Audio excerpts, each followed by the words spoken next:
दर्शकवृन्द नमस्कार। परिसंवादमा यहाँलाई हार्दिक स्वागत छ। आज संविधान दिवस।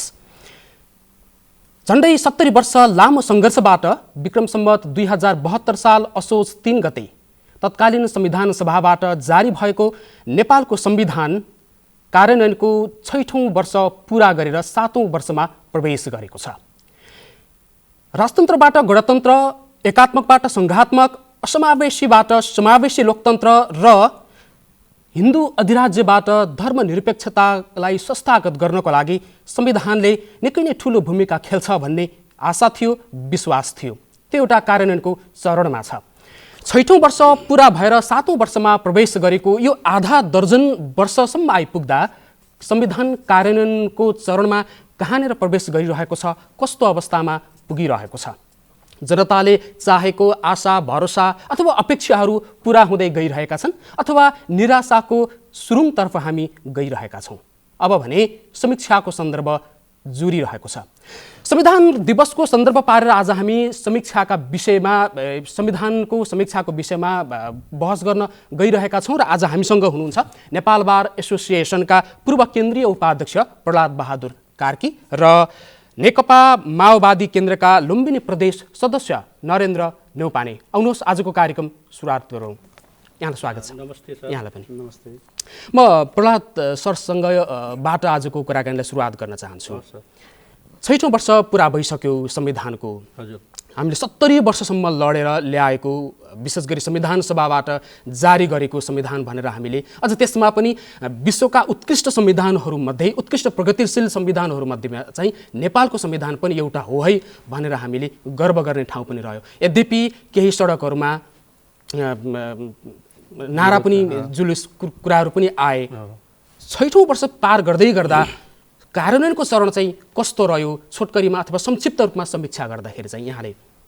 पहिलो कुरा त यहाँलाई धेरै धेरै धन्यवाद। संविधान दिवसको सन्दर्भमा पारेर मलाई यहाँ केही कुराहरू भन्ने मौका दिनुभयो, त्यसका लागि एनटिभी लगायत परिवार सबैलाई म हार्दिक धन्यवाद दिन चाहन्छु।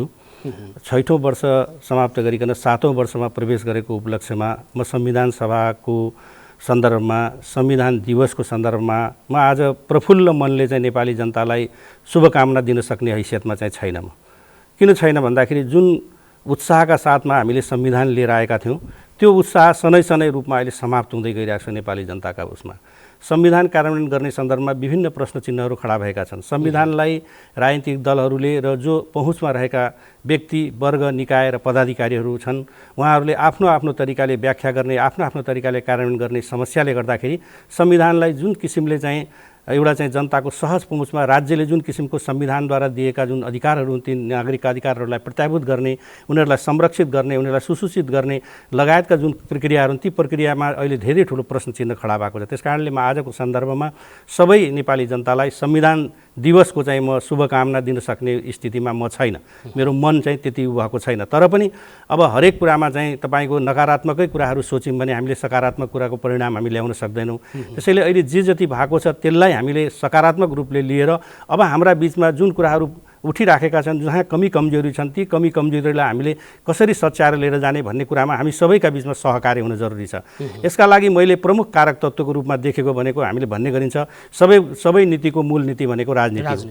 राजनीति जबसम्म प्रष्ट हुँदैन, राजनीतिले जबसम्म इमान्दारीपूर्वक चाहिँ आफ्नो चाहिँ कोर्स गर्दैन तबसम्म हरेक कुराको चाहिँ हामी चाहिँ प्रश्न चिन्ह हामी खडा भइराखेको पाउँछौँ। अहिलेको अवस्था पनि के हो भन्दाखेरि संविधान कार्यान्वयनको सन्दर्भमा राजनीतिक दलहरू चाहिँ जुन इमान्दारितापूर्वक अगाडि बढ्नुपर्ने थियो, जुन इमान्दारितापूर्वक उहाँहरूले चाहिँ संविधानको शपथ खानुभएको थियो त्यो किसिमको संविधानप्रतिको उहाँको इमान्दारिता पटक पटक देखिरहेको अवस्था छैन। त्यसैले अहिले हामी के भन्न चाहिँ बाध्य भएका छौँ भने संविधान त आयो तर संविधान सबै नेपालीका लागि आएको भन्ने कुराको अनुभूति अहिले पनि हुन सकिरहेको छ। नेपाली जनताले जबसम्म संविधानमा आफ्नो ओनरसिप, स्वामित्व जबसम्म चाहिँ आफ्नो चाहिँ ग्रहण गर्न सक्दैन र त्यो कुराको वातावरण जहिलेसम्म चाहिँ बनाउन सकिँदैन तबसम्म हामीले जतिसुकै भने हामी 60-70 वर्षमा हामीले चाहिँ जनताबाट चाहिँ एउटा संविधान सभाको निर्माण गरिकन जनताकै प्रतिनिधिबाट चाहिँ संविधान निर्माण गरौँ भनेर त्यत्रो आन्दोलन गऱ्यौँ। 30 वर्ष पञ्चायती व्यवस्थालाई फाल्यौँ, राजतन्त्रलाई फाल्यौँ, गणतन्त्र ल्यायौँ, प्रजातन्त्र ल्यायौँ अनि हामी भन्न के गइरहेका छौँ विश्वको उत्कृष्ट संविधान पनि भनिराखेका छौँ। तर त्यो विश्वको उत्कृष्ट संविधान लेखाइमा मात्रै भएर भएन, त्यसले मूर्तता, जीवन्तता प्राप्त गर्ने भनेको त तपाईँ हाम्रो व्यवहारले हो। तपाईँ हाम्रा व्यवहार कस्ता छन् भन्ने कुरालाई हामीले हेर्नुपर्ने हुन्छ, जुन कुरा चाहिँ अहिले चाहिँ आशा लाग्दो तरिकाले अगाडि बढेको अवस्था छैन सर। ओके, ठिक छ। जस्तो यहाँलाई म सोध्न चाहन्छु, जस्तो उहाँले प्रहलाद सरले भने जस्तो तपाईँ पनि साँच्चैकै निराशा हो तपाईँभित्र पनि, अथवा उत्साह अझै बाँकी छ? सर्वप्रथम त म संविधान दिवसको सन्दर्भमा आम नेपाली जनतालाई र यो एनटिभी मार्फत हाम्रो यो अन्तर्संवाद सुनिराख्नुभएका आम श्रोता दर्शकहरूलाई म चाहिँ हार्दिक शुभकामना व्यक्त गर्न चाहन्छु संविधान दिवसको। नेपालमा संविधान सभाबाट संविधान बन्नुपर्छ भनेर दशकौँ लामो सङ्घर्षहरू भए।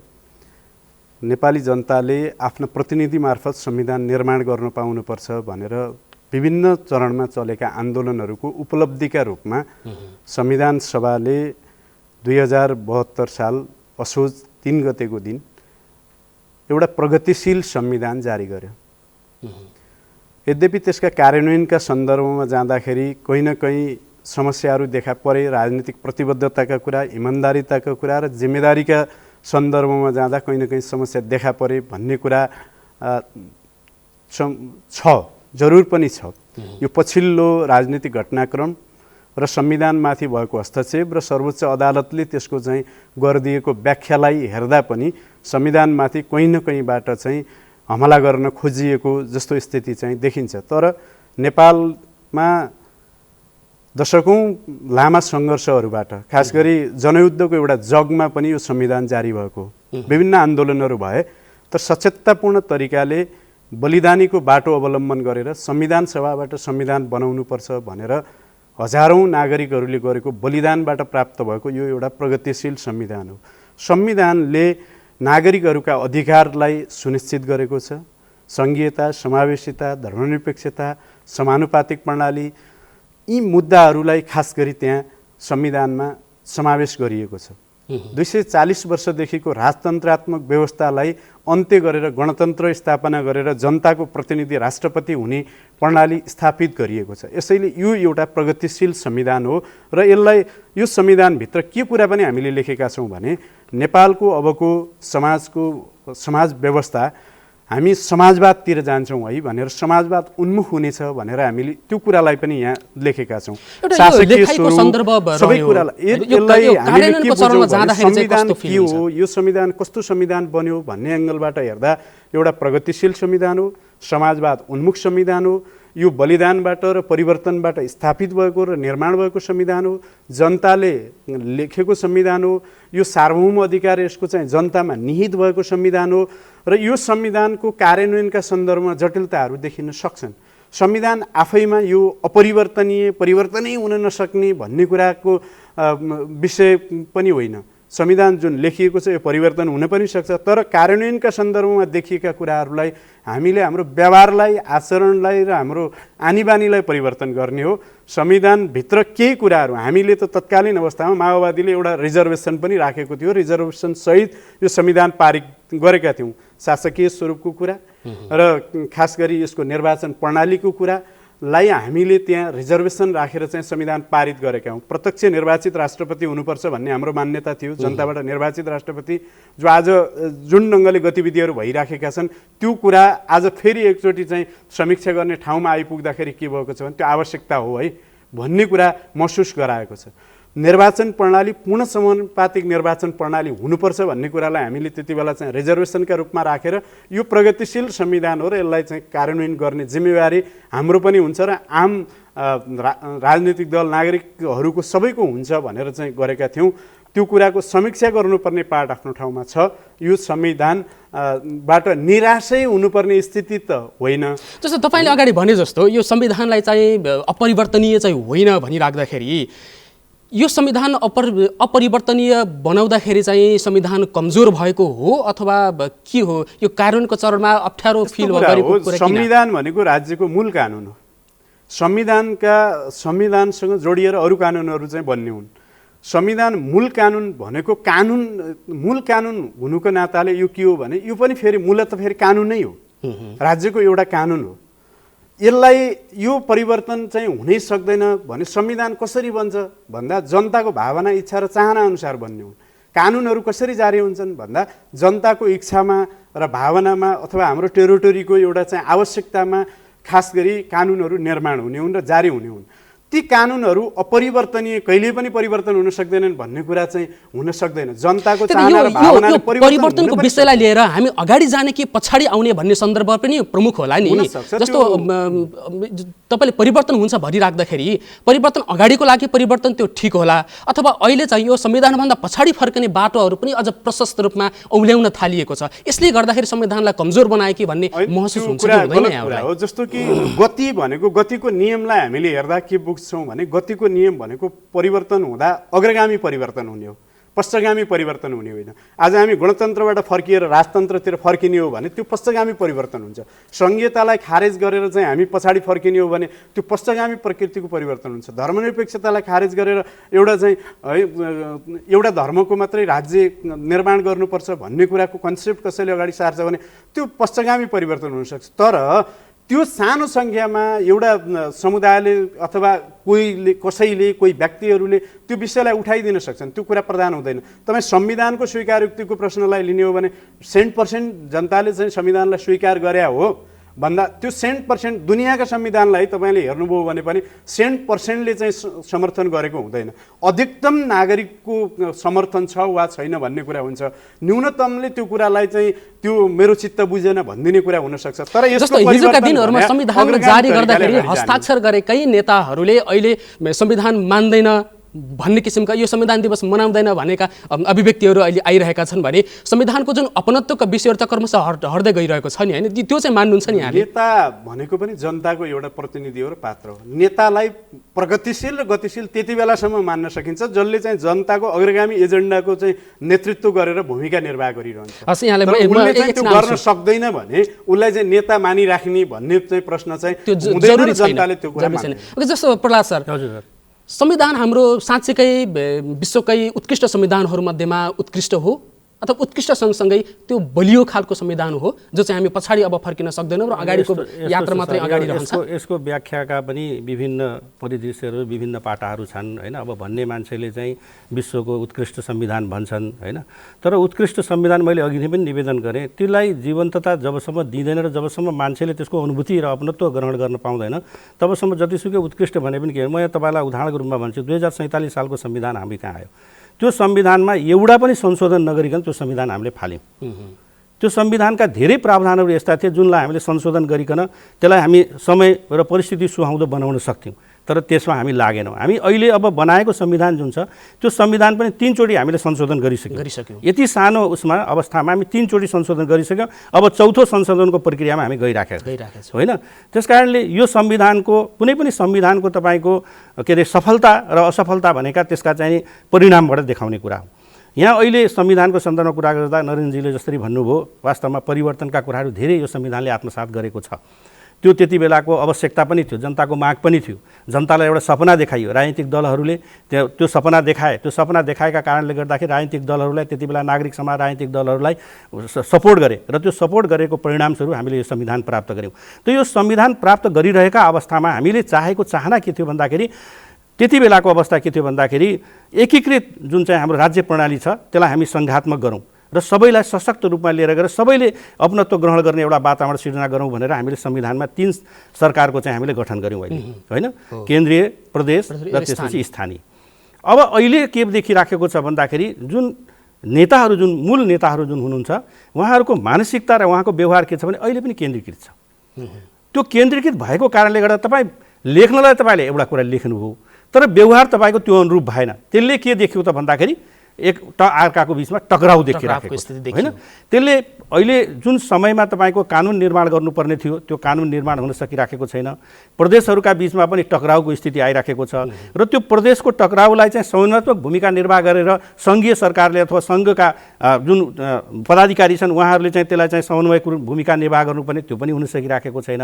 त्यसले गर्दा कता कता मान्छेमा चाहिँ एउटा नैराश्यता आइराखेको छ। अर्को कुरा हामीले संविधानमा निर्वाचन प्रणालीको कुरा गर्दाखेरि अघि नरेनजीले भन्नुभयो निर्वाचनको प्रणाली गर्दाखेरि हामीले त्यो त्यति बेला वास्तवमा माओवादीकै एजेन्डा थियो मिश्रित निर्वाचन प्रणाली ल्याउनुपर्छ भनेपछि त्यति बेला मिश्रित निर्वाचन प्रणाली अन्तर्गत हामीले समानुपातिकलाई पनि निर्वाचनमा हामीले समावेश गऱ्यौँ। तर त्यो समानुपातिकलाई निर्वाचन प्रणालीमा समावेश गर्दाखेरिको अवस्थामा समानुपातिकको उद्देश्य के थियो त? त्यो उद्देश्य अनुरूपको काम हुन सक्यो कि सकेन भन्दा सकेन। अझ कहाँसम्म पनि सकेन भन्दाखेरि तपाईँको संविधान अनुसार चाहिँ एउटा जुन राष्ट्रपतिले मनोनित गर्ने जुन सदस्य हो त्यो सदस्य पनि उहाँहरूले चाहिँ पार्टीकै व्यक्तिलाई ल्याएर अझ चुनाव हारेका व्यक्तिलाई ल्याएर चाहिँ उहाँले गर्नुभयो। जस्तो चाहिँ डाक्टर, इन्जिनियर, विशेषज्ञ लगायतका मान्छे जो चाहिँ निर्वाचनमा चाहिँ सहभागी हुन सक्दैन तर देशलाई त्यो खाँचो छ त्यस्ता व्यक्तिलाई त्यो उसबाट प्रक्रियाबाट प्रवेश गराउने भन्ने उद्देश्यले संविधानमा त्यो व्यवस्था गरियो। तर त्यसको विपरीत के गरियो त भन्दाखेरि पार्टीकै क्याडरलाई, पार्टीका हारिसकेका व्यक्तिहरूलाई फेरि लिएर आएर त्यहाँ राख्दाखेरि संविधान कसरी कार्यान्वयन भयो त?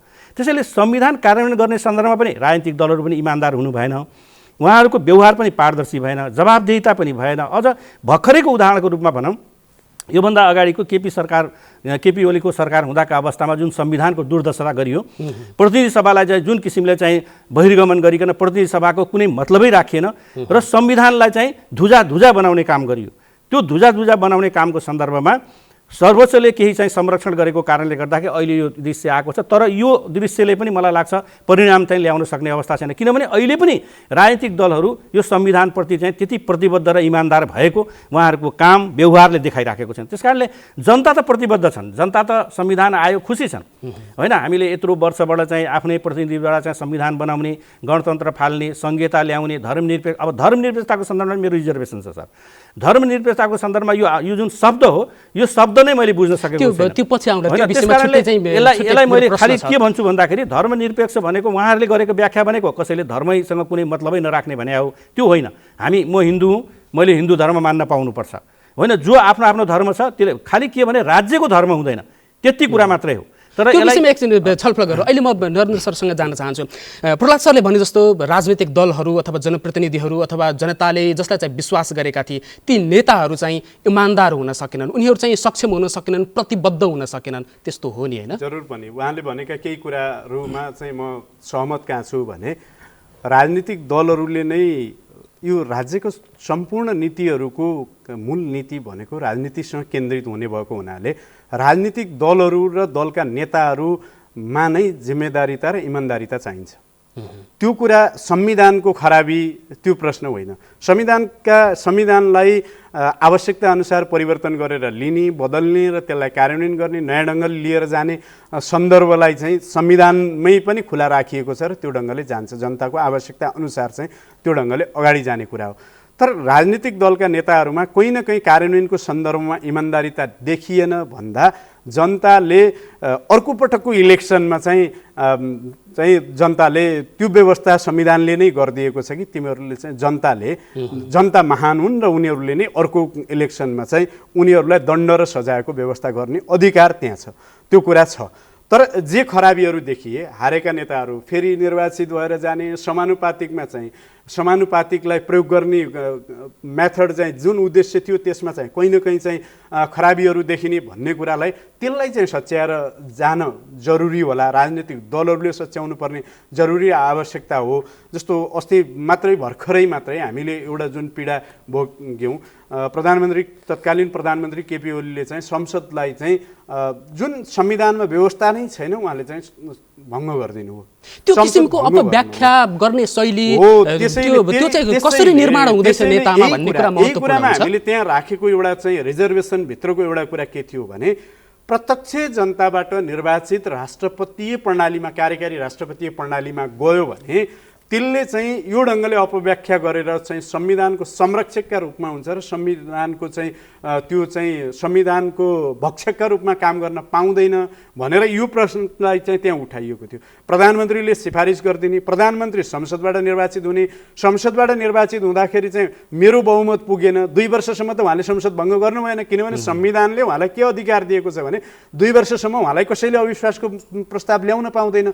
अनि 2 वर्षपछि उहाँले के गर्न सुरु गर्नुभयो भने म माथि अविश्वासको प्रस्ताव आउँछ भनेर उहाँले संसदलाई नै, जुन संसदले उहाँलाई जन्मायो त्यो संसदलाई चाहिँ भङ्ग गरिदिनु भयो, जो संविधानमा त्यो व्यवस्था थिएन। सर्वोच्च अदालतले, सम्मानित सर्वोच्च अदालतले यसलाई चाहिँ लिक बाहिर लिन खोजेको तत्कालीन प्रधानमन्त्री केपी शर्मा ओलीले लिक बाहिर लिन खोजेको संविधानलाई चाहिँ तिमीहरूलाई लिक बाहिर लिने अधिकार छैन है भनेर ट्र्याकमा ल्याइथ्यो।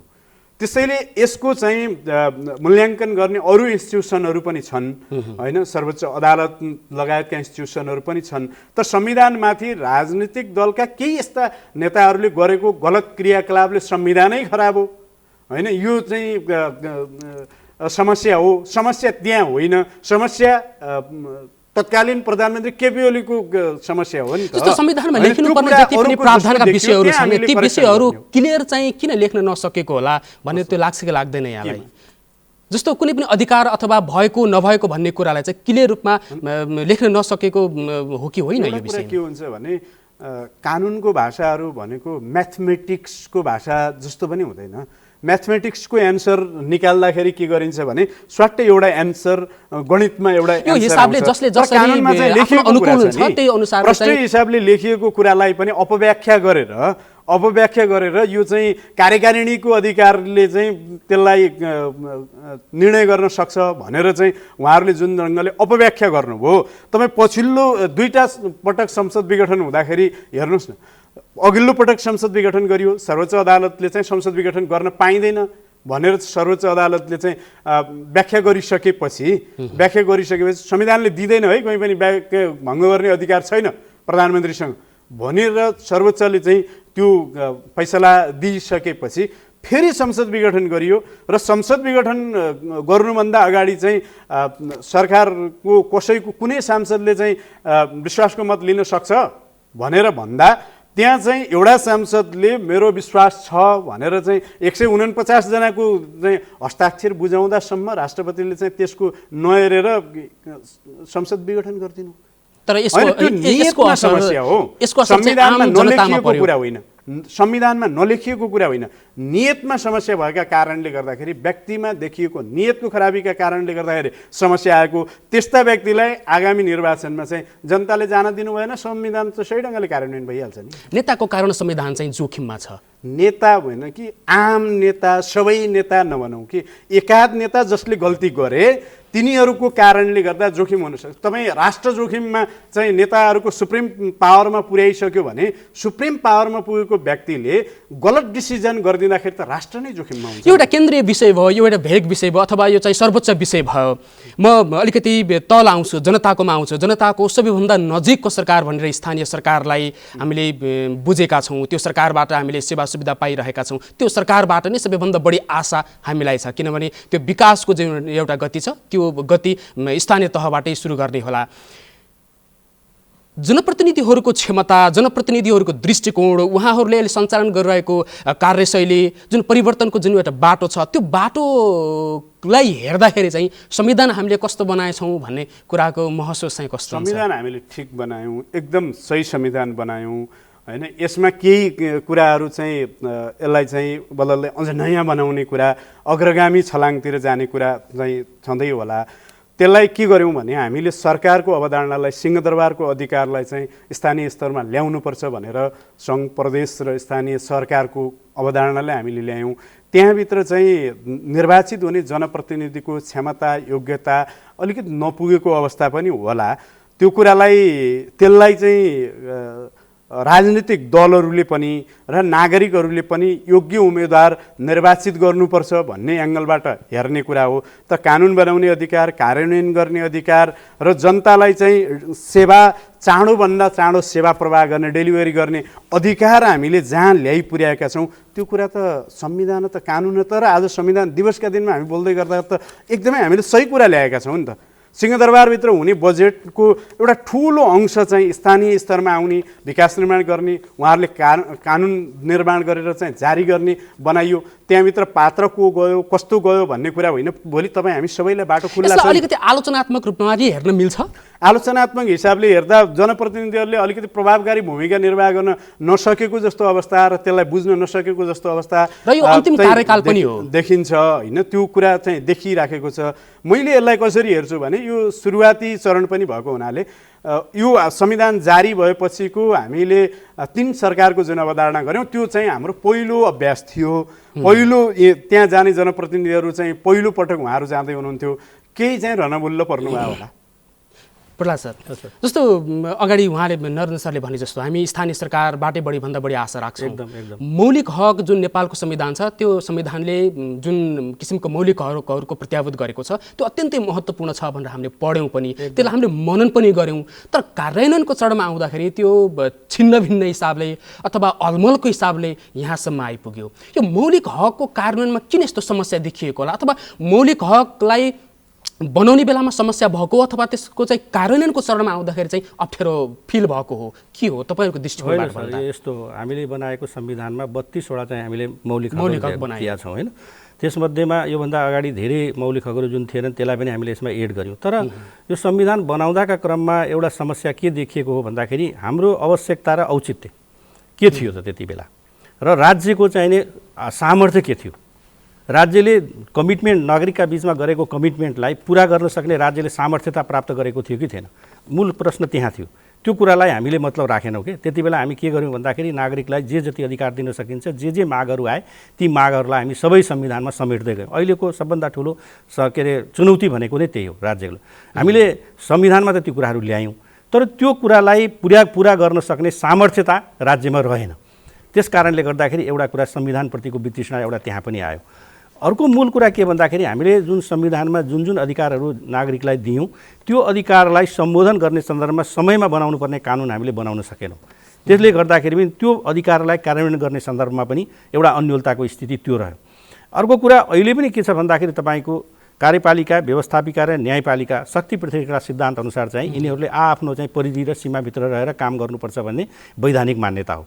त्यो अन्तर्गत अहिले के देखिराखेको छ भन्दाखेरि कतिपय अवस्थामा कार्यपालिकाको लाचार छाया न्यायपालिका हो कि भन्ने पनि कहिले देखिराखेको छ, अनुभूतिहरू हामीले हेरिराखेका छौँ कि त्यसले गर्दाखेरि पनि वास्तवमा संविधानले जुन किसिमको आउटपुट दिनुपर्ने हो, जुन किसिमको परिणाम दिनुपर्ने हो, जुन किसिमको एउटा जनताले अनुभूति गर्नुपर्ने हो त्यो कता गर्न नसकेको हो कि भन्ने कुरा पनि आइराखेको छ। त्यसले गर्दा अर्को कुरा म के पनि भन्छु भन्दाखेरि आजको यो सन्दर्भमा हामी नेपाली नागरिक पनि वास्तवमा कता दोषी छौँ कि हामीले वास्तवमा के गर्यौँ भन्दाखेरि पहिलो सुरुमा हामीले परिस्थितिलाई त परिवर्तन गर्यौँ हामीले, तर पात्र परिवर्तन गर्ने सन्दर्भमा हाम्रो सामर्थ्य नै रहेन। हरेक उसमा चाहिँ तपाईँको ती टेस्टेड भइसकेका जुन पात्रहरू हुन् तिनै पात्रलाई नै हामीले ठाउँमा पुर्यायौँ कि जसले हिजो चाहिँ संविधान कार्यान्वयन गर्ने सन्दर्भमा पनि प्रतिबद्धता देखाएनन्, जसले संविधानप्रति इमान्दारिता देखाएनन्, तिनै व्यक्तिलाई घुमाइफिराइकन हामी त्यो ठाउँमा पुर्याइराखेका छौँ। अनि हामी कसरी परिस्थिति परिवर्तनको हामीले चाहिँ उलिने त? त्यस कारणले परिस्थिति परिवर्तनका लागि पात्र परिवर्तन गर्न जरुरी छ र त्यसका लागि सबै नेपाली जनता सजग हुन जरुरी छ। र त्यो नेपाली जनताले त्यो ठाउँमा उपयुक्त स्थानमा उपयुक्त पात्रलाई चाहिँ जबसम्म हामी पुर्याउन सक्दैनौँ तबसम्म हामीले चाहेको जुन प्रतिफल हो त्यो प्रतिफल हामी चाहिँ प्राप्त गर्न सक्दैनौँ। अहिलेको उपयुक्त पात्र भन्नाले कस्तो पात्र? जस्तो हामी यही समाजमा छौँ, यही समाजमा भएका राजनैतिक दलको स्कुलिङ यही नै हो होइन। यो ठाउँमा बसेर फरक किसिमको जुन अहिलेसम्मको पृथक कालको पात्र प्राप्त गर्न सम्भव छ? नै। अब एउटा कुरा के छ भन्दाखेरि यसमा परिवर्तन गर्नका लागि पहिलो कुरा त मानसिकता परिवर्तन गर्नु पर्यो। हाम्रो सोचाइ के छ भने समाजमा एउटा कुनै मान्छे उसको परिवारको कुनै बाउ अथवा बाजे कुनै काङ्ग्रेस भयो भने त्यसको पुस्तै काङ्ग्रेस हुने के होइन, अनि एउटा उसको चाहिँ कुनै परिवार चाहिँ कम्युनिस्ट भयो भने त्यसको पुस्तै कम्युनिस्ट हुने के। यो जुन छ नि यसले गर्दाखेरि पार्टी डोमिनेन्ट पिपुल भएको कारणले गर्दाखेरि पार्टीलाई हामीले जिम्मेवार बनाउन सकिरहेका छैनौँ कि। विदेशमा के हुन्छ भने तपाईँको योजना क्षमताका आधारमा पार्टीको चाहिँ उसलाई क्यान्डिडेटलाई भोट दिन्छ। हामी कहाँ कस्तो छ भन्दाखेरि कुनै पार्टीप्रति हामी प्रतिबद्ध छ भने त्यो मान्छेको योग्यता क्षमता हामी हेर्दैनौँ कि। हामीले त्यो पार्टी कुन पार्टीको चाहिँ उम्मेदवार हो त्यो पार्टीका उम्मेदवार हामी भोट दिन्छौँ। त्यसैको परिणाम हो वास्तवमा। र अर्को कुरा के पनि पार्टीले कमसेकम जुन ठाउँमा उम्मेदवार दिइराखेको छ त्यसको उपयुक्त पात्र चाहिँ दिन नसकेको कारणले गर्दाखेरि पनि यसको चाहिँ आउटपुट आउन नसकिराखेको अवस्था। ओके, जस्तो यो विषयलाई यहीँनिर छोडेर म अर्को विषयमा प्रवेश गर्न चाहन्छु। विशेष गरी नेपालको संविधानलाई कार्यान्वयनको चरणमा लैजाँदै गर्दा तपाईँले अगाडि पनि जोड्नु भएको थियो 3 प्रकारको सरकारको हामीले परिकल्पना गरेका थियौँ, त्यो एउटा यथार्थमा पनि परिवर्तन भइसकेको छ। जुन एउटा संहिताको विषय छ यो संहिता पछिल्लो समय बोझ बन्दै गइरहेको हो दलहरूलाई, नेपाली जनतालाई अथवा नेपालको जुन एउटा पृष्ठभूमि छ त्यो पृष्ठभूमिको लागि नै। अहिले अब यो संहिताको प्रश्न भनेको आर्थिक सामर्थ्यतालाई पनि यसले चाहिँ नि सम्बोधन गर्छ। हामीलाई अहिले नागरिकलाई कता कता के लागिरहेको छ भने हामीले जुन किसिमको राज्यबाट जुन सेवा सुविधा पाउनुपर्ने हो त्यो सुविधा हामीले पाइराखेका छैनौँ। तर हामीबाट राज्यले धेरै कुरा असुल गरिराखेको छ। ट्याक्सकै कुरा गरौँ न, हिजो हामीले चाहिँ 10 रुपियाँ तिर्ने कुराहरू आज हामी चाहिँ 200 रुपियाँ 500 रुपियाँ तिर्नुपर्ने अवस्थामा हामी पुग्यौँ। त्यसको एउटै कारण के हो त भन्दाखेरि संहितामा जुन किसिमको अहिले खर्चका संरचनाहरू धेरै भए नि, त्यो कारणले गर्दाखेरि त्यसलाई पुर्याउनका लागि ट्याक्स तिर्नुपर्ने भयो। तर ट्याक्सको पछाडि एउटा चाहिँ सिद्धान्त के हो त भन्दाखेरि जति मान्छेले नागरिकले ट्याक्स तिर्छ त्यति राज्यले चाहिँ राज्य सामर्थ्य हुन्छ र राज्यले चाहिँ इमान्दारीपूर्वक चाहिँ नागरिकलाई सेवा सुविधा दिनुपर्ने उसको चाहिँ कर्तव्य र दायित्व रहन्छ। तर यहाँ के देखियो त भन्दाखेरि लिने कुरामा चाहिँ राज्य धेरै अगाडि छ, तर दिने कुराको सन्दर्भमा जस्तो अहिले नै भनौँ न कोभिडकै कुरा भनौँ न, कोभिडकै कुरामा पनि राज्यले जुन किसिमको सम्बोधन गर्नुपर्ने त्यो गर्न सकेन नि त, होइन? कोभिडको चाहिँ इन्जेक्सन ल्याउनुपर्ने भ्याक्सिन ल्याउनुपर्ने कुराहरूमा राज्यले गर्न सकेन, होइन?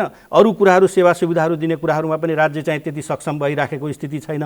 यही विकास निर्माणकै कुरा गर्दाखेरि पनि त्यसलाई चाहिँ इमान्दारीपूर्वक र समानुपातिक तरिकाले सबैले त्यसको चाहिँ अब प्रयोग गर्न पाउनुपर्ने, प्रतिफल पाउनुपर्ने त्यो अवस्थाको सिर्जना अहिले पनि हुन सकिरहेको छैन। यी सबै कारणले गर्दाखेरि आम मानिसमा चाहिँ एउटा के देखिरहेको छ, यो संहिताले गर्दाखेरि त यो यस्तो भएको हो भन्ने किसिमको चाहिँ अब त्यसलाई त्यो संहिता विरोधीहरूले पनि अलिकति त्यसमा चाहिँ मलजल गर्ने काम गरिराखेको छ। ओके, जस्तो म यहाँलाई सोध्न चाहन्छु, जुन एउटा 3 प्रकारका सरकारको जुन एउटा साझा अधिकार भनेर संविधानमा अनुसूचीमा उल्लेख छ, ती साझा अधिकारले नै हामीलाई पृथक रहन अथवा काम गर्नको लागि एउटा स्वतन्त्र बाटो चाहिँ नबनाइदिएको महसुस हुन्छ कि हुँदैन यहाँहरूलाई चाहिँ? त्यसले साझा अधिकारले स्वतन्त्र हिसाबले काम गर्नका निम्ति पनि अवरोध गर्ने भन्ने कुरा पनि त्यो कुरा पनि होइन। साझा अधिकार कहाँ पर्छन्, उनीहरूको चाहिँ आफ्नो क्षेत्रगत अधिकारहरू कहाँ पर्छन् भन्ने कुरा चाहिँ संविधानले क्लियरली छुट्याइदिएको छ 3 तहका सरकारहरूलाई। तर यहाँ देखिएको समस्या के हो भने सङ्घमा रहने नेताहरू अथवा सङ्घीय सरकार र सङ्घीय सरकारको ब्युरोक्रेसीले पनि आफूसँग भएका अधिकारहरू चाहिँ तल हस्तान्तरण गर्न नचाहँदाखेरि, तल दिन नचाहँदाखेरि समस्या चाहिँ पैदा भएको हो।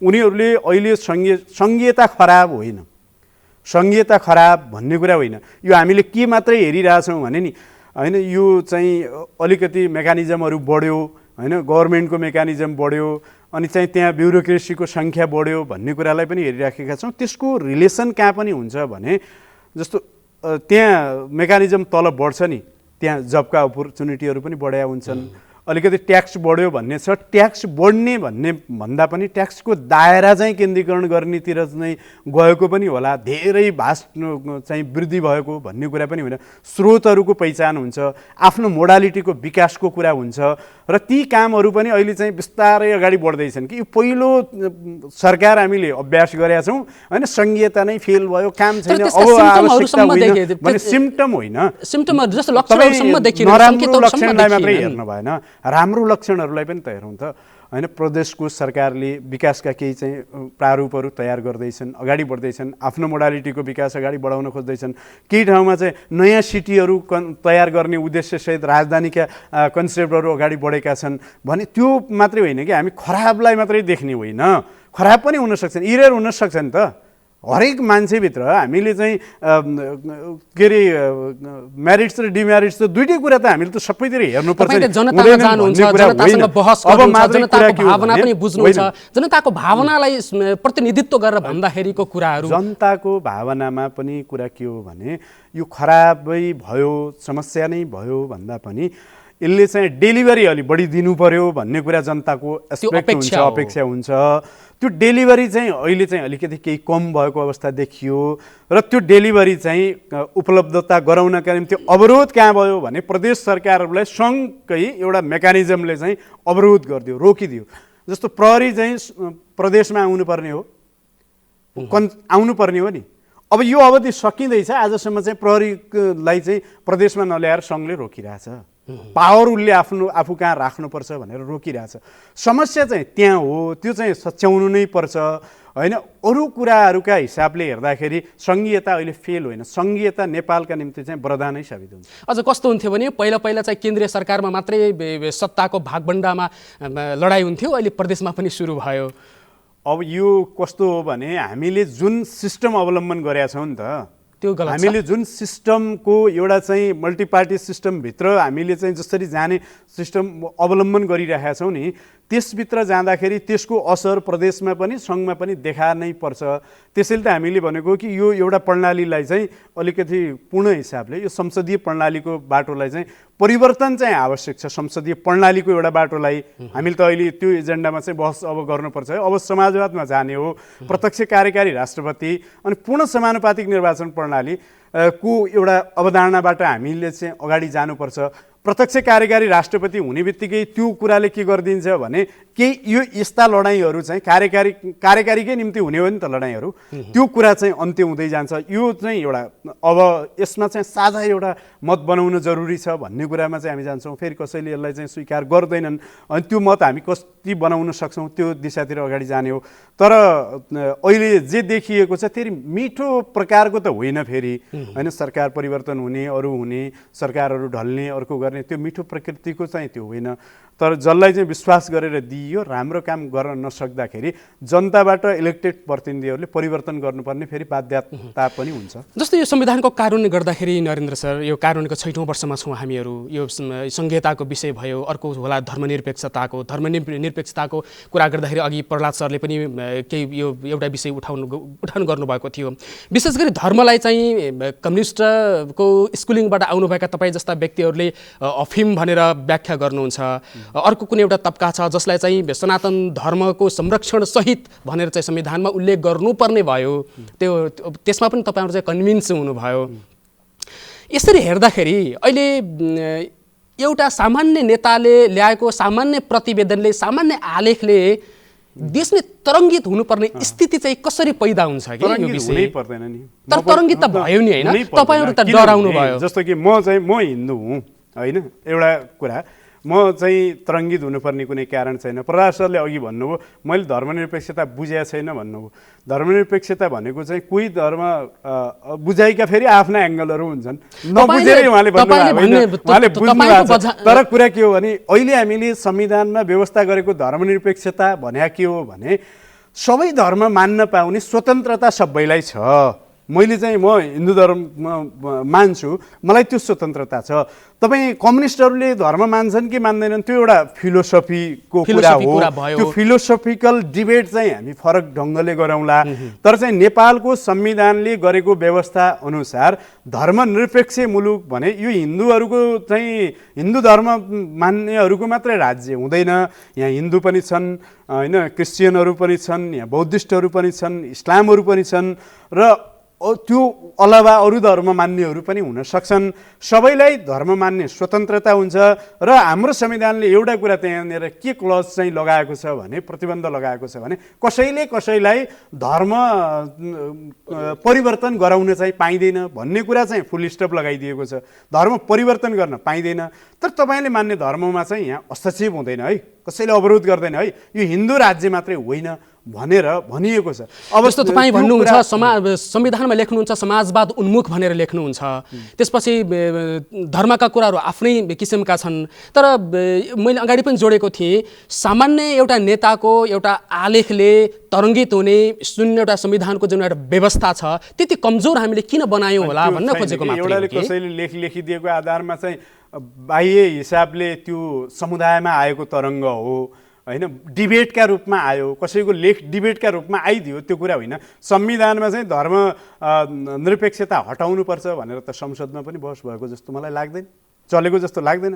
एकाध कसैले लेखिदिएको विषय तर राजनीतिक दलहरूले अब त्यसैलाई प्रमुख मुद्दा बनाएर चुनावमा जाँदैछन्। जस्तो तपाईँले अहिले प्रश्न सोध्नुभयो, म एउटा राजनीतिक दलको कार्यकर्ता हुँ, मैले खण्डन गर्नुपर्छ त्यो कुरा। धर्मनिरपेक्षता संविधानमा जे छ त्यो सही हो र त्यो उपयुक्त ढङ्गले ल्याइएको हो। कोही धर्मलाई विभेद हुँदैन, कोही धर्म मान्नलाई समस्या हुँदैन। दसैँको बेलामा बिदा दिएको छ राज्यले होइन, क्रिसमसको बेलामा बिदा दिएको छ, बौद्धिस्टहरूको लोसारको बेलामा बिदा दिएको छ, सम्मान गरेको छ होइन। तपाईँ चाहिँ के अरे इस्लामहरूको चाहिँ के भन्छ त्यो इस्लाम मोहम्मद डेमा चाहिँ बिदा दिएको छ, सबैलाई चाहिँ सम्मान गरेको छ, कुनै समस्या छैन। अनि त्यो त्यसमा चाहिँ समस्या देखिएन के। तर के हो भने तपाईँले मलाई प्रश्न सोध्नुभयो अनि त्यो एउटाले लेख्यो अरे धर्मनिरपेक्षता हटाउनुपर्छ भनेर, जोखिम हुँदैन। है। अब यो कुरा मैले अघि पनि भने नि, यो चाहिँ संविधान भने चाहिँ यथा स्थितिमा सारा कुरा केही चेन्ज हुँदैन, कहीँकोमा पुलिस स्टाफ चेन्ज हुँदैन भन्ने कुरा त छैन। भोलि आम जनता आएछन् होइन, बहुमत जनताले चाहिँ यो परिवर्तन गरौँ होइन, धर्मनिरपेक्षतालाई आवश्यकता छैन भनेर चाहिँ आएछ, संसदमा त्यही प्रतिनिधित्व भएछ भने त्यो फरक कुरा होला। तर मलाई लाग्छ आज यी मुद्दाहरू संघीयता, समावेशिता, धर्मनिरपेक्षता, समानुपातिक प्रणाली चाहिँ यिनीहरू चाहिँ अहिले परिवर्तन हुँदैनन्। यसमा देखिएका इररहरूलाई सच्याएर राजनीतिक दलहरूले, नीति निर्माण गर्ने दलहरूले इररहरूलाई सच्याएर चाहिँ अग्रगामी छलाङ मारेर समाजवादमा जाने हो, कहाँ पछाडि फर्किनु। ठ्याक्कै यही समाजवादको कुरामा आएँ म। यो समाजवाद उन्मुख भनेर संविधानमा लेख्यौँ। यो समाजवाद भनेको कस्तो प्रकारको समाजवाद हो? बिपीले भनेको समाजवाद हो, अथवा मदन भण्डारीले भनेको जस्तो समाजवाद हो, अथवा वैज्ञानिक समाजवाद हो? यो कानुनको विद्यार्थीले हेर्दाखेरि चाहिँ यसलाई चाहिँ कसरी व्याख्या गर्नुहुन्छ तपाईँले? होइन, यो हामीले कानुनको विद्यार्थीका हैसियतले हामीले हेर्दाखेरि समाजवाद भनेको सबैले सहज तरिकाबाट सबै कुरामा चाहिँ वातावरण उन्मुख चाहिँ आफ्नो चाहिँ काम गर्न पाउने, आफ्नो रोजगार गर्न पाउने, आफ्नो अधिकारको उपभोग गर्न पाउने लगायतको वातावरणलाई सिर्जना गर्ने अवस्थालाई समाजवाद भने हो। तर यहाँ समाजवादको आफ्ना आफ्ना व्याख्याहरू भए। तर अहिले पनि वास्तवमा के छ भन्दाखेरि, अब नरेन सरले भन्नुभयो यो संविधानका कुराहरू भन्नुभयो, तर वास्तवमा यो संविधानको जति बेला चाहिँ जन्म भइराखेको थियो नि, यो जन्म हुँदाखेरि पनि अलिकता अस्वाभाविक कुराहरू भएका छन् कि त्यहाँ। त्यो अस्वाभाविक कुराहरू भएका कुराहरूले अहिले चाहिँ प्रमुख भूमिका तिनीहरूले पनि खेलिराखेका छन् कि। र अर्को कुरा, हामीले अब राजतन्त्र गणतन्त्रको हामीले चाहिँ उन्मुख गऱ्यौँ, राजतन्त्र हामीले उन्मुक्ति गऱ्यौँ भनेर भन्छौँ नि, तर हाम्रो संस्कृति र व्यवहार अहिले पनि त्यही उन्मुख छ। हामी अहिले पनि अब पहिले त्यति बेला एउटा राजा हामीले पाल्थ्यौँ, अहिले हामीले कतिवटा राजा पाल्न परिरहेको छ। खोइ त हाम्रो त्यो संस्कृति, हाम्रो परिवर्तन कहाँ भयो त? हामीले वास्तवमा त्यो राज संस्था जुन हो, त्यो राज संस्थाले प्रयुक्त गर्ने व्यवहार र चाहिँ संस्कृतिलाई हामीले परिवर्तन गर्छौँ र हामी सबै नेपाली जनता एक हौँ, हामी सबैको समान स्थिति छ, नेपाली जनता पनि त्यो ठाउँमा पुग्नुपर्छ भन्ने उद्देश्यले नै त्यो संस्थालाई हामीले हटाएको हो एकदम। तर अहिले के छ त? त्यो छ त सामान्य अवस्थाका मान्छे त्यहाँ पुग्न सक्ने वातावरण, त्यो किसिमको व्यवहार, त्यो किसिमको कार्यशैली छैन नि त। त्यस कारणले हामीले जतिसुकै भाषणका कुराहरू गरे पनि राजतन्त्रलाई उन्मुख गऱ्यौँ भने पनि, तर संस्कार र व्यवहारमा ती राजतन्त्रको अवशेषहरू अहिले पनि देखिराखेको छ। त्यो नै वास्तवमा अहिले संविधानको सबैभन्दा ठुलो दुर्गुण पक्ष हो। यसलाई चाहिँ व्यवहारमा कार्यान्वयन गर्नका लागि अहिले जुन अवरोधको रूपमा आइराखेको छ, यो सोच र संस्कृतिले पनि यहाँ ठुलो भूमिका खेलिराखेको छ। त्यस कारणले मैले फेरि पनि निवेदन गरेँ, पात्र हामीले परिवर्तन नगरेसम्म परिस्थिति हामीले पाए अनुकूलको हामी गर्न सक्दैनौँ। त त्यो गर्नका लागि हाम्रा बिचमा सहकार्य हुन जरुरी छ र त्यो किसिमको इमान्दारी त सबैले बर्तिन जरुरी छ। जबसम्म हामी इमान्दार हुँदैनौँ, त्यो एउटा चालक राम्रो नभएसम्म त्यो गाडीमा के फरक पर्नेवाला छैन। गाडी त सबै गाडी नै हो, चल्छ, सबै त्यसलाई इन्धन चाहिन्छ, सबै मेसिनहरू त्यही नै हुन्छ। तर मेन कुरा चलाउने भूमिका भनेको चालकको। अहिले चालक भनेको हाम्रो यो संविधानको चालक भनेको राजनीतिक दलहरू। राजनीतिक दलहरूले इमान्दारीपूर्वक चाहिँ स्टेरिङ चाहिँ लिएर चाहिँ जुन गन्तव्य हो त्यो गन्तव्य अनुसारको चाहिँ स्टेरिङ अगाडि बढायो भने यसले चाहिँ राम्रो किसिमको परिणाम ल्याउँछ। तर कता कता देखिराखेको छ भने स्टेरिङ गन्तव्यतर्फ गइराखेको छैन, स्टेरिङ आफ्नो मनमौजी तरिकाले घुमिराखेको छ। त्यसैको कारणले गर्दाखेरि यी अवरोधहरू सृजना भइराखेका छन् र मान्छेमा एउटा संविधानमा प्रति देखिने जुन वितृष्णा हो त्यो पनि आइराखेको छ। म उदाहरणको रूपमा भन्छु यहाँलाई, जस्तो अहिले पनि संशोधनका कुराहरूमा मधेसवादी दलहरूले संशोधनका कुरा गरिराख्नु भएको छ। उहाँहरू एकातर्फ यही संविधान अन्तर्गत संविधानलाई शपथ खाएर उहाँहरू चाहिँ विभिन्न सेवा सुविधा राज्यबाट लिइराख्नु भएको छ। अब नैतिकताको कुरा गर्ने हो भने उहाँले यो कुरा भन्न सुहाउँछ कि सुहाउँदैन है, यो पनि एउटा प्रश्न चिन्ह छ। यो विषयमा उहाँहरूलाई कसले संवेदनशील गराउने भने नेपाली जनताले नै हो। तपाईले जुन एजेन्डा बोकेर तपाईँ हिँड्नु, कि त तपाईँ यो संविधानलाई बिल्कुल बाइकट गरेर हिँड्नुहोस्, होइन यो संविधानसँग हाम्रो कुनै लेनादेना छैन, हामी यो संविधानको प्रखर विरोधी हौँ भनेर अगाडि जान पर्यो, त्यो किसिमको पहिचान आफूले स्थापित गर्नु पर्यो। होइन भनेपछि तपाईँ संविधान अनुसारको सेवा सुविधा पनि लिने, संविधान अनुसारको सबै कुराहरू गर्ने, तर जब आफ्नो चाहिँ जनता कहाँ जानुपर्ने भयो, जब जनताकोमा गएर फेस गर्नुपर्ने भयो, त्यो बेला हेर है यो संविधानमा हाम्रो चाहिँ विमति छ, तिमीहरूको एजेन्डालाई यहाँ चाहिँ सम्बोधन गरिएको छैन, त्यस कारणले तिमीहरूका लागि हामी राजनीति गरिरहेका छौँ भनेर जनतामा फेरि भ्रमको खेती गर्ने। हामी कार्यक्रमको उत्तरार्धमा छौँ। अब अन्तिममा चाहिँ अब यसलाई चाहिँ निचोडको रूपमा प्रस्तुत गर्दाखेरि चाहिँ अब संविधानको कार्यान्वयनको हिसाबले चाहिँ कसले के गर्नु पर्ला त? नै सर, सबैभन्दा महत्त्वपूर्ण कुरा मैले फेरि पनि निवेदन गरेँ, राजनीतिक दलहरू जबसम्म इमान्दार हुँदैनन् तबसम्म यसको चाहिँ समस्याको समाधान हुँदैन र राजनीतिक दलहरूलाई इमान्दार बनाउने पनि हामी तपाईँले नै हो। हामी तपाईँले 5 वर्षमा भोट हाल्दाका अवस्थामा त्यो पात्र उपयुक्त ठाउँमा उपयुक्त पात्रलाई लैजाने कुराको सन्दर्भमा इमान्दारी त हामीले पनि गर्न सक्नु पर्यो।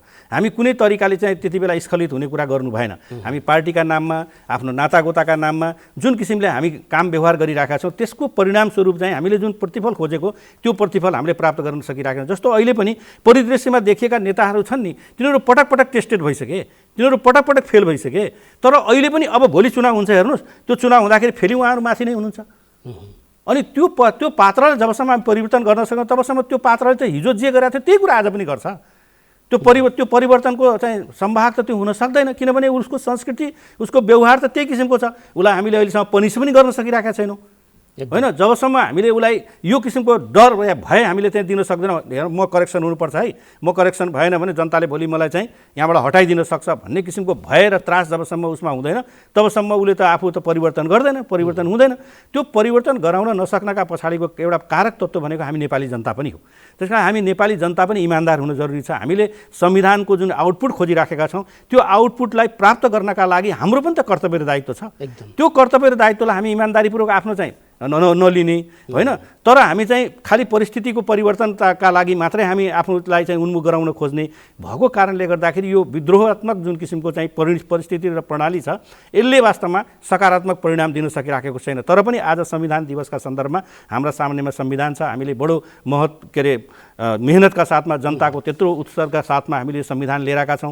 त्यस कारणले यो संविधानमा धेरै सकारात्मक कुराहरू पनि छन्। मैले प्रारम्भमा जुन कुरा भनेको थिएँ त्यो मेरो वास्तवमा एकदम यो नकारात्मक रूपमा र विशेष गरिकन मैले ती कारक तत्त्वहरूलाई सुनाउनका लागि पनि यो कुरा भनेको हो। वास्तवमा मैले यहाँलाई चाहिँ के भन्नुहुन्छ यो अबको निचोडको हिसाबले? आज हामी संविधान दिवसको दिन यो एउटा डिबेट गरिराखेका छौँ। संविधानले के गर्ला, अब हामीले के भूमिका निर्वाह गर्नु पर्ला भन्ने कुरामा हाम्रो प्रहलाद सरले भन्नुभयो कि एकदम चाहिँ राम्रो गाडी दिएर खराब ड्राइभर राख्यो भने के हुन्छ भन्ने कुरा गर्नुभयो। एउटा खराब गाडी दिएर राम्रो ड्राइभर राख्यो भने पनि समस्या हुन्छ। समस्या दुईवटा उस्तै प्रकृतिका हुन्।